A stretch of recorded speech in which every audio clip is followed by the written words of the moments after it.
My name is Sandra Klopp. This is my colleague Zach Aarons, and this is our colleague Rob Jackson. We are 10Power. We're a benefit corporation, bringing renewable energy to the people across the world who do not have access to electricity today through solar finance for local entrepreneurs. This empowers local communities by leveraging the money multiplier and enabling these entrepreneurs to hire more people and build a skill base to create jobs. Our market is close to 1/5 of humans who are living in darkness without electricity today. 10Power's business model identifies the most appropriate renewable technology. We have a proprietary monitoring system to track asset health. We install batteries so that customers have 24-hour reliable power. And we're beginning with social ventures at the base of the economic pyramid, and then moving into networks to train women and men to take renewable energy out into their communities with a network effect. Our revenue comes from a 15% markup on the projects. We're collecting interest at a fluctuating rate so that we can keep the price low for our customers. We also provide ongoing operations and maintenance plans. We've already started in Haiti, where there's a critical energy gap. 65% of the population in Haiti does not have access to electricity. For the rest, they're getting their electricity from one utility provider, and they can't keep up with demand. As a result, all business owners in Haiti need to get their electricity from dirty diesel generators, and these things are loud. They spew black particulate matter into the air, which is linked to lung cancer, and to boot, they're expensive. When you amortize the cost of running these for Haitian business owners, you're looking at $1.47 a kilowatt hour. This is over 10 times the price of electricity in the United States. This, in a country where the average person is making $2 a day, is absolutely killing economic growth. Meet Corinne. She's the founder of our first customer, Ascania Chocolate. She was born in Haiti, went to Wharton School of Business, and came back to her country to help her people. She's sourcing cacao from 3,000 growers in Haiti and bringing the world's first 100% Haitian chocolate to the world market. But she's spending 30 to 50% of her revenues on electricity alone. This is absolutely stifling her growth. When we break down the costs of a diesel generator, she's paying $2,000 per month, and this isn't even taking into account the amortized cost of the generator itself. She knows she needs solar, but there's no way she can afford the $73,000 upfront cost for a solar installation. If she were to apply for a bank loan, there would be between 20 and 30% interest, and the probability is very low of an SMB achieving a loan from a bank. So she was thinking about purchasing a new generator for $20,000, but instead, with 10Power, she was able to put this money towards a down payment for a solar system. She's now paying $1,000 per month. She has consistent and reliable electricity, which is enabling her to grow her operations. 10Power is providing upfront financing and also leveraging a strong local installer network. Out of dozens of suppliers, we've vetted these top 3. They've been around since before the earthquake, but what happened after the earthquake in 2010 is a bunch of aid money came into Haiti. So these installers were able to grow their businesses, do utility scale installations, hire more people. They had this customer pipeline lined up, and then the aid money dried up and went away. 10Power is now opening these pipelines back up so these customers can continue to hire more people, so the installers can continue to train more people, and the network effect continues. Corinne is able to hire more people on the ground, leverage the economic money multiplier, and these people will be our biggest sales force and advocates. Meet our next partner, Flow Haiti. I'm so thrilled to announce that the first day of the Global Social Venture Competition, we just got a contract in the mail from Flow Haiti. They're providing clean water to people, and 10Power is going to do 2 installations in their network of 40 different water treatment centers throughout the country in Haiti. So we're getting ready to start on this project, just got the contract in. So Haiti is providing a critical human service, clean water, life or death. I was just in Haiti before I came to Thailand, visiting one of the sites. It was actually on Easter. The site was supposed to be closed, and yet the manager had opened it up. There was a line around the block. The owner said, "Why did you open the center on this holiday?" He said, "The people need clean water. There was a sick baby. The school children are having a party." So the owner of Flow Haiti brought all of these jugs of water to the school, and the children were so happy they started singing a song about it. The cholera epidemic has killed thousands of people in Haiti. This is an easily preventable disease. And with clean energy, Flow Haiti is going to be able to increase their clean water output by 400%. Our vision with this partner is to be able to open sustainable development nodes with clean water and clean energy, where local entrepreneurs can come and start businesses with all other types of value-added services, cell phone charging, and hopefully access to the internet one day, and other global technology pieces. So how are we empowering these entrepreneurs? We're using a proven finance model called third-party finance. This is the U.S. solar installation market. Take a look at 2008. This is when third-party finance was introduced, and then today you had exponential growth, and today 72% of the U.S. solar market is third-party finance. 10Power is bringing this financing tool to the developing world so that they can afford renewable energy. Now think, most of us couldn't afford a home without access to the right financing, like a mortgage.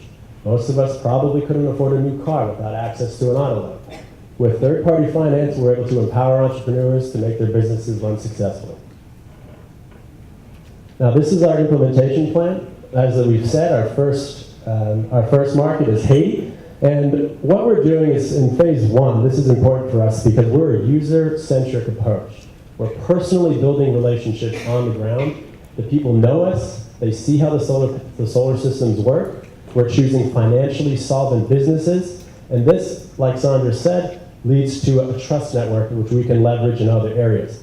This leads us to phase two, where we enter residential markets. And this is our blueprint, which we hope to take across the globe in global expansion for developing economies. This business model is scalable worldwide. Here we've mapped out the most energy-poor geographies. The deeper the red, the more people living in darkness. Watch. As we overlay solar generation potential, you can see that those places suffering from the most acute energy poverty actually have the most sunshine. The technology is getting cheaper and cheaper every day. The business model is proven. The only thing that is missing is 10Power. Now, obviously, non-OECD countries across the globe will increase global energy demand by 150% by the year 2030.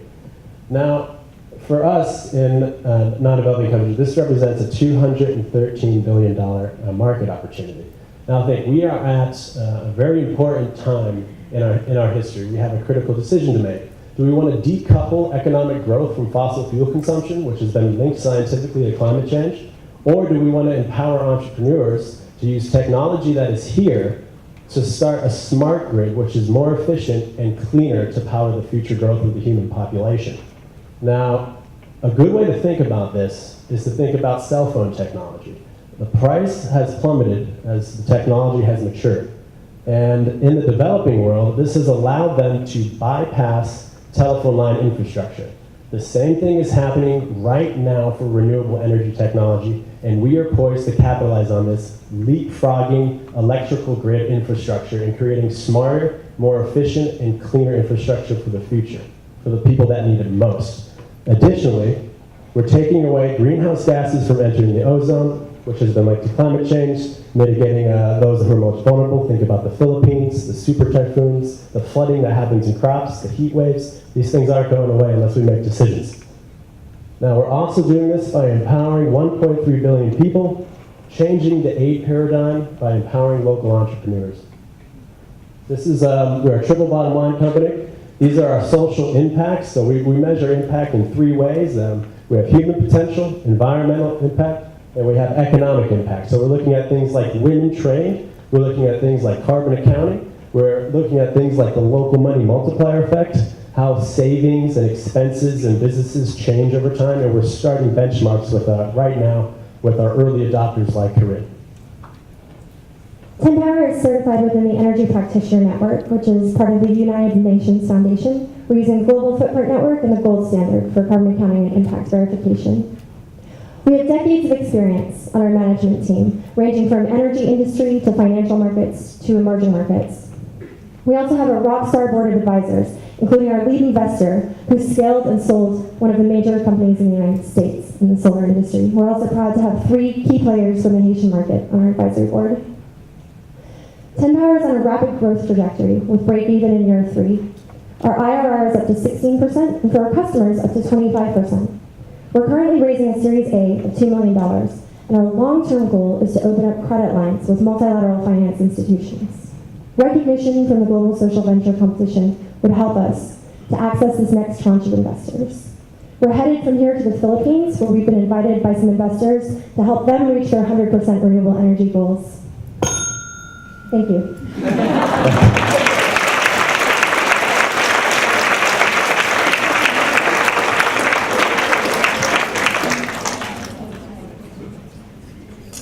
So first of all, wonderful presentation, guys, and yeah, really appreciate it.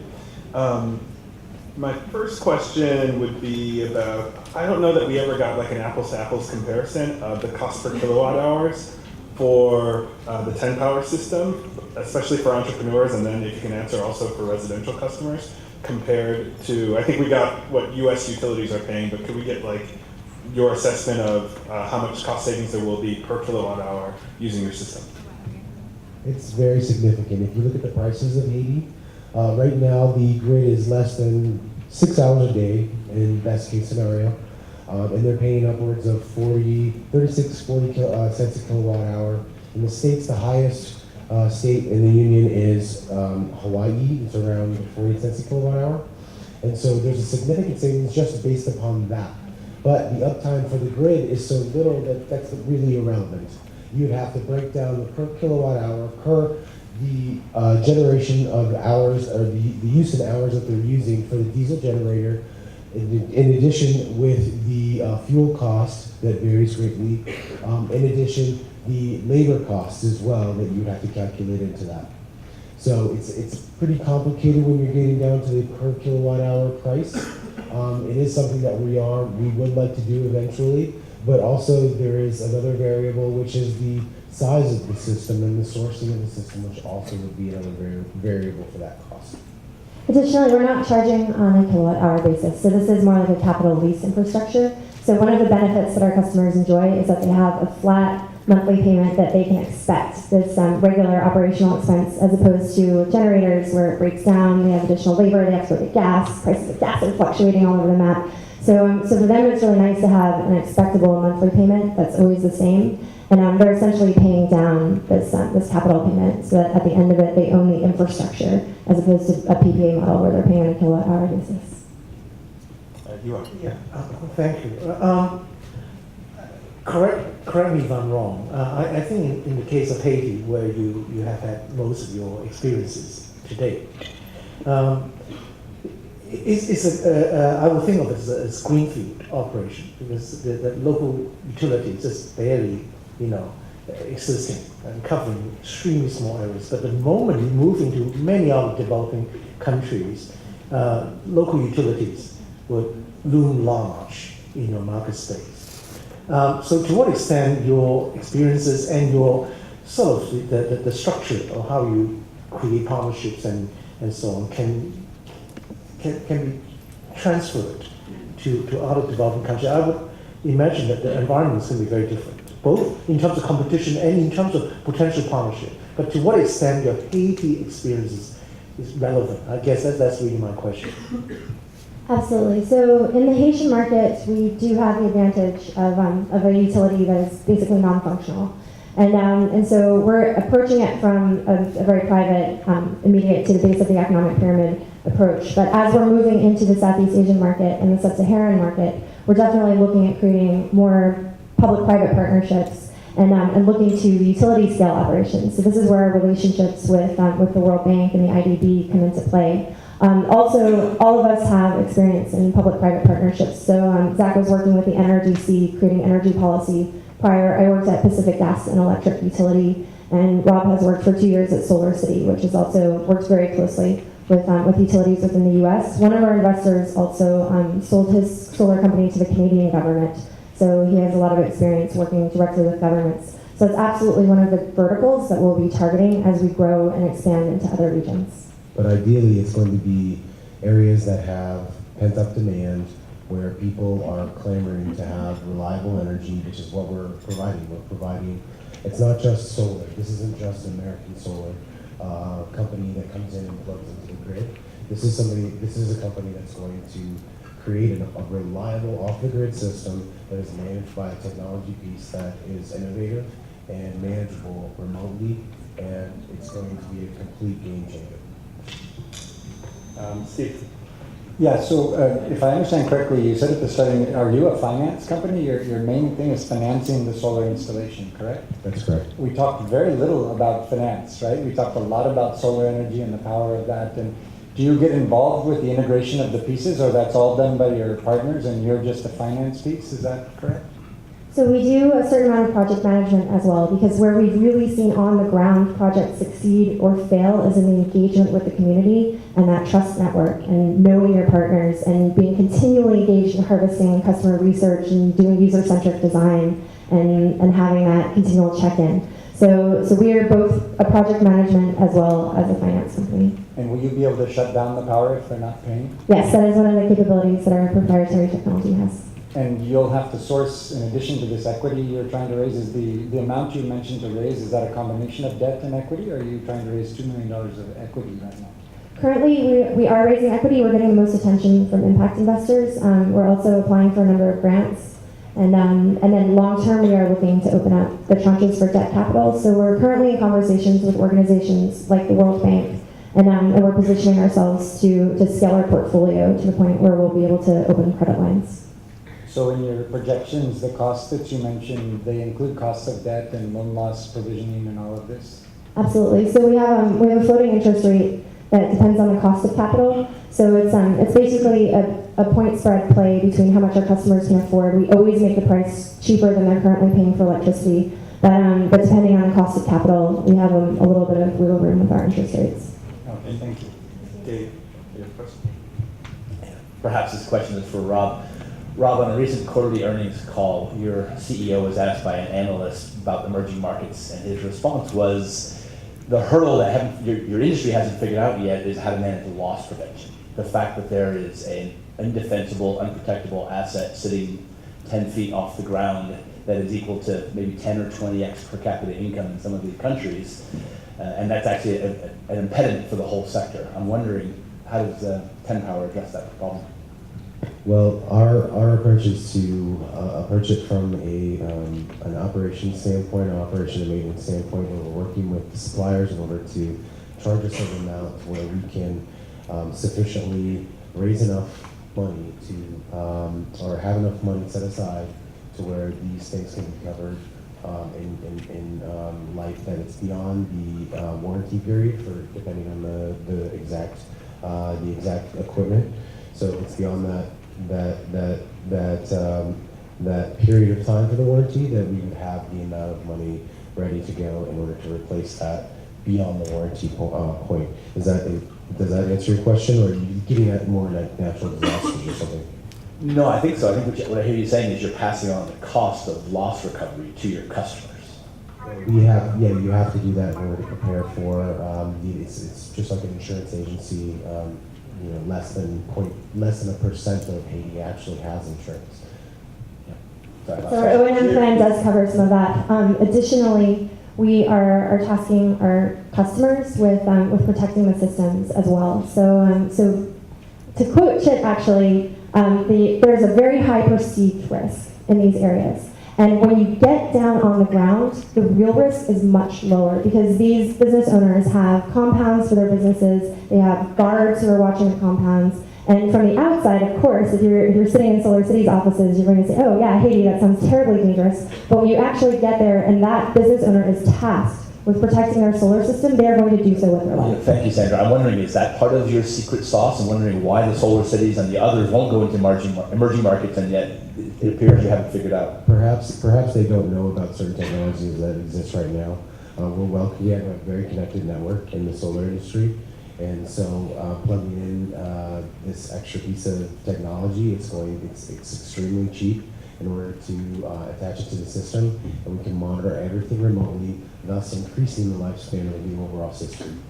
And sorry, I just wanted to add that I think one of our main differentiators is our user-centric approach. By hiring local installers, we're working with local business people. They know our company, and they can see what reliable electricity does. So we're really, really focused on establishing this trust network and making sure that staff damages don't occur. Thirdly, just one last question. I think we're pretty satisfied there. So there a lot of money pouring into distributed solar. not a lot of profits yet in the developing world. I don't know one of the companies that's profitable. How are you guys going to be different and achieve profitability when off-grid, all these other companies that are doing $30 million rounds are not?